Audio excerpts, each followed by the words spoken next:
안녕하세요. 오늘 우리가 같이 이야기해 볼 주제는 바로 후지산이에요. 그냥 일본에서 제일 높은 산이라고만 하기엔, 그 의미가 훨씬 깊고 크거든요. 와, 이 산을 이야기하는 것은 일본인 자신을 이야기하는 것과 같다. 이 한 문장이 정말 모든 걸 말해주는 것 같아요.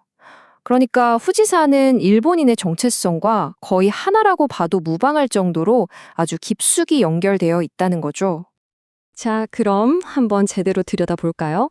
보통 전 세계 사람들은 후지산 하면 그 유명한 호쿠사이의 거대한 파도 그림 속 이미지를 떠올리잖아요. 하지만 일본 사람들에게 후지산은요, 정신적이고 문화적인 중심축, 바로 그런 존재입니다. 그래서 오늘 이 아름다운 랜드마크가 어떻게 한 나라의 영혼을 비추는 거울이 되었는지 그 이야기를 한번 풀어보려고 합니다.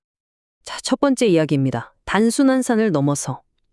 과연 후지산이 어떻게 그냥 지리적인 랜드마크에서 하나의 전설이 될 수 있었을까요? 그 숨겨진 의미의 겹대를 하나씩 벗겨보겠습니다.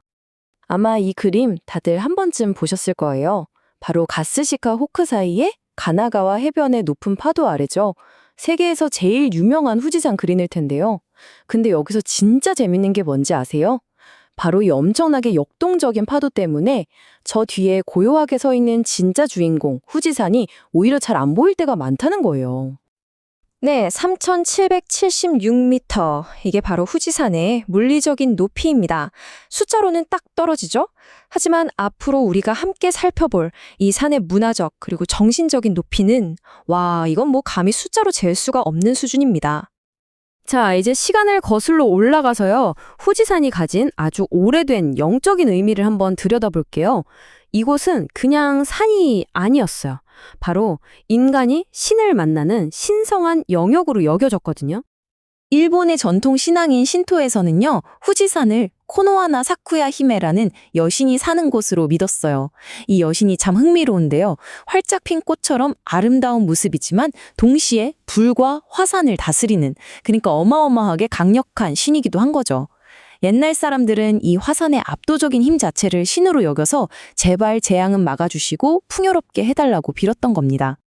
그러니까 후지산은 그냥 산이 아니었던 거예요.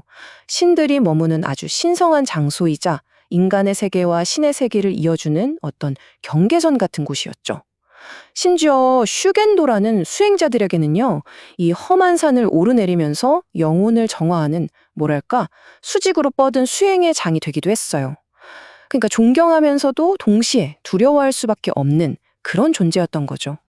자, 이번에는 후지산이 어떻게 시대의 거울이 되었는지 한번 볼까요? 그러니까 일본 역사의 시대마다 후지산을 바라보는 시선이 어떻게 달라졌는지 그 변화를 따라가 보겠습니다. 후지산의 이미지는 정말 시대에 따라 계속해서 옷을 갈아입었어요. 보세요. 헤이안 시대에는 귀족들이 읊는 시에 등장하는 우아하고 아름다운 상징이었고요. 그러다가 칼을 든 사무라이의 시대, 가마쿠라 시대가 오니까 이번엔 흔들리지 않는 강인한 정신력의 상징이 됩니다. 그리고 에도 시대, 이제는 대중들이 찾아오는 순례지가 되고 예술 작품의 주인공, 완전 스타가 되죠. 그리고 마침내 근대에 와서는 지금 우리가 아는 일본이라는 국가 정체성의 가장 강력한 상징이 된 겁니다. 특히 이 에도 시대 변화는 정말 중요해요. 드디어 후지산이 소수만이 즐기는 게 아니라 모든 사람을 위한 예술이 되었거든요. 그리고 이 엄청난 변화의 중심에 누가 있었을까요?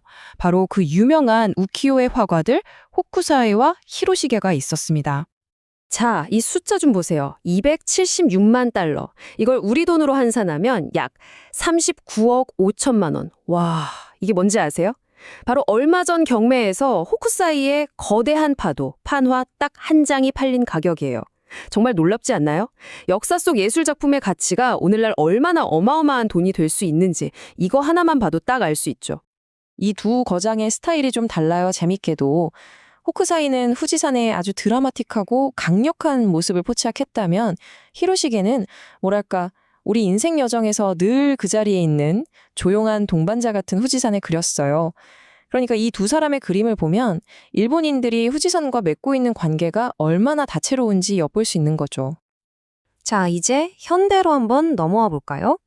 한때는 그냥 화산이었던 후지산이 어떻게 오늘날 일본을 대표하는 상징이자 하나의 강력한 브랜드가 될 수 있었을까요? 여러분, 한번 생각해 보세요. 왜 나라의 화폐, 돈에다가 굳이 산 그림을 넣었을까요? 바로 이 질문에서부터 왜 후지산이 일본 1000엔짜리 지폐에 떡하니 자리 잡고 있는지 그 이유를 찾아볼 수 있습니다. 여기에는 정말 여러 가지 의미가 담겨 있어요. 일단 1000엔 지폐에 그려진 후지산은 이 나라의 권위와 경제적인 안정을 상징하고요. 또 일본에 나는 믿을만 하다는 신뢰의 상징이기도 하죠. 그리고 모든 일본인들이 공감하는 자부심의 이미지이자 아까 봤던 그 거대한 파도 그림과 함께 일본을 대표하는 최고의 문화 수출품이기도 한 겁니다. 후지산이 만들어내는 경제적인 가치는요, 진짜 상상을 초월합니다. 매년 수백만 명이 찾는 관광은 기본이고요. 후지필름처럼 아예 회사 이름과 로고에 쓰는 브랜딩, 심지어 우리가 마시는 물이나 과자 같은 상품에까지 후지산 이름이 붙어요. 그러니까 이건 단순한 랜드마크가 아니라 일본이라는 국가 브랜드를 움직이는 핵심 엔진이라고 할 수 있는 거죠. 하지만 후지산의 이야기가 이렇게 밝고 긍정적이기만 한 건 아닙니다. 여기서부터가 정말 중요한데요. 이 산이 품고 있는 아주 깊은 이중성, 그러니까 숭고할 정도로 아름다운 모습과 그 바로 뒤에 드리워진 비극적인 그림자에 대해 이야기해 보겠습니다. 바로 이 신성한 산기슭에요, 아오키가하라라는 숲이 있습니다. 푸른 나무의 바다라는 뜻인데 정말 빽빽하고 깊은 숲이에요. 그런데 안타깝게도 이 숲은 전 세계적으로 자살의 숲이라는 아주 슬픈 이름으로 더 알려져 있죠. 오래전 화산 폭발로 만들어진 이 원시림의 그 깊고 어두운 분위기 때문일까요? 바로 이 지점에서 후지산이 가진 가장 거대한 모순이 드러납니다.